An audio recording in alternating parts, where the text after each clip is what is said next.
Bonjour à tous, espérant que vous portez très bien. Moi, je vais très bien par la grâce de Dieu. Et je suis Watt et soyez les bienvenus à cette séance de formation sur la rédaction des CV. Et aujourd'hui, notre formation va se consacrer, n'est-ce pas, sur les expériences professionnelles sur notre CV. Et si c'est votre première fois, n'hésitez pas à vous abonner, activer la cloche de notification pour ne pas rater notre prochaine vidéo. Et liker, partager et cela pourrait être utile à votre proche. Donc, merci beaucoup, merci encore pour votre disponibilité, merci pour l'intérêt accordé à notre séance de formation. Et aujourd'hui, nous allons parler des expériences professionnelles sur votre CV. Donc, les expériences professionnelles renferment tout ce dont vous avez fait et tout ce dont vous avez effectué comme action durant votre parcours professionnel ou personnel. Donc, ce sont ces expériences professionnelles-là que généralement les recruteurs se basent pour recruter une personne au sein d'une organisation ou une entreprise. Donc, ces expériences professionnelles-là concernent toutes les actions dont vous avez menées. Je prends un exemple. Pour une personne qui a déjà travaillé dans une entreprise en tant qu'informaticien ou bien en tant que commercial ou en tant que gestionnaire de stock. Donc, vous allez mentionner, n'est-ce pas, toutes ces expériences professionnelles. Si ça vous fait 10 ans d'expérience, que vous savez 10 ans que vous travaillez, 20 ans que vous travaillez, vous devez mentionner tout cela, n'est-ce pas, dans votre CV. Tout ce qui est en rapport avec l'offre en question. On va y arriver. Comment personnaliser son CV, n'est-ce pas, en fonction de l'offre qui se présente. Mais ce ne sera pas dans cette formation, mais ce sera sur la prochaine formation. Donc, pour ne pas rater cette séance de formation sur comment adapter son CV en fonction de l'offre qui est en face. Donc, je vous invite à vous abonner, activer la cloche de notification pour ne pas rater les prochaines vidéos. Donc, ces expériences-là concernent quoi? Parce que si vous avez travaillé dans une entreprise en tant qu'informaticien, je prends un exemple. Lorsque vous voulez vous lister, n'est-ce pas, vos expériences professionnelles, n'est-ce pas, en commençant toujours par le récent. Voilà, si par exemple, à partir de 2024, vous travaillez dans une boîte, vous listez ça à partir de début, je prends un exemple, octobre 2024 jusqu'à aujourd'hui, tu es informaticien dans telle entreprise. Donc vous allez mentionner, n'est-ce pas, l'emploi en question et vous mettez l'entreprise. Vous mentionnez l'entreprise, vous mentionnez le poste. Vous mentionnez le poste et la date. Et également une description de ce que vous faites, n'est-ce pas, en occupant cette tâche ou bien en précisant les tâches dont vous effectuez dans ce poste. Donc, comment ça se déroule? Vous mentionnez, n'est-ce pas, l'emploi en question. Vous pouvez mettre informaticien, je prends un exemple, informaticien de 2000, par exemple, de 2023 à 2025 dans telle entreprise. Par exemple, à Watt Entreprise.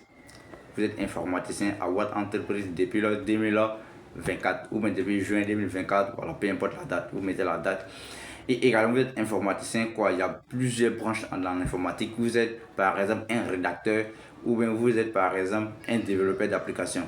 Donc, si vous êtes développeur d'application, vous mettez informaticien chez Watt Entreprise, développeur d'application, et vous listez vos tâches.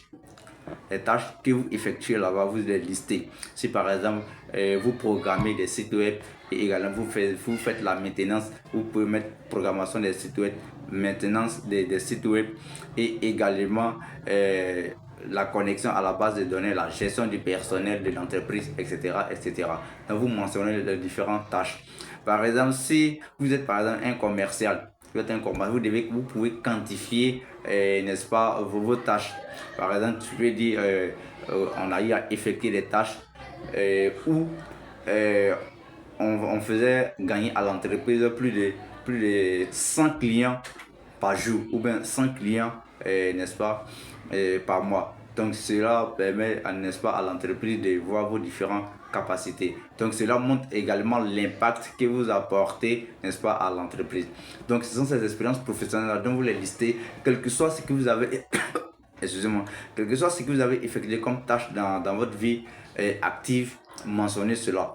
vous devez mentionner cela. Par exemple, même si vous avez vendu des yaourts, si vous avez vendu des nyamakuji, vous pouvez mentionner cela. Parce que c'est une expérience. Le fait de vendre des yaourts, ça va forcément être en entreprise que vous allez inclure ça, n'est-ce pas, dans votre CV. Que ce soit d'une entreprise ou bien si c'est votre activité personnelle, vous les mentionnez également. Voilà. Donc, maintenant, pour certains vont nous poser la question, et pour celui qui n'a pas d'expérience professionnelle ou celui qui vient de quitter de l'école fraîchement, comment ces personnes vont mentionner leur expérience professionnelle. Si vous n'avez pas d'expérience professionnelle, vous pouvez mentionner également tout ce dont vous avez vécu dans votre vie associative. Vous pouvez mentionner ce qui concerne la vie associative. Par exemple, si vous avez milité au Conseil national de la jeunesse, par exemple, à CNJ, donc vous pouvez mentionner, vous avez occupé tel poste. Par exemple, si vous avez été secrétaire ou bien comptable dans telle association, vous pouvez les mentionner, votre vie associative. Donc, que ce soit votre vie professionnelle à l'entreprise ou les actions associatives ou volontaires, vous pouvez les mentionner dans votre expérience, au niveau de votre expérience professionnelle lors de la rédaction de votre CV. Ce n'est pas forcément travail en entreprise quand on est expérience, ça peut être dans une association, voilà, des quartiers, de votre école, voilà, vous pouvez les mentionner et c'est très important, c'est très bénéfique. Donc lorsqu'on prend ton CV, on voit que tu as telle année d'expérience où tu viens de sortir fraîchement de l'école et que tu regorges déjà, que vous avez occupé des fonctions, n'est-ce pas, dans une association, c'est encore plus bénéfique pour vous d'être recruté à ce poste-là. Donc merci beaucoup. Si vous avez aimé la vidéo, n'hésitez pas à liker et partager. Abonnez-vous et activez la cloche de notification pour ne pas rater nos prochaines vidéos. Et pour tous ceux qui souhaitent rédiger des CV et lettres de motivation, vous pouvez nous contacter. Nous vous rédigeons des CV et lettres de motivation pro qui vont vous permettre bien détaillés, qui vont vous permettre de décrocher, n'est-ce pas, votre premier ou votre prochain emploi. Merci beaucoup et on se dit à bientôt.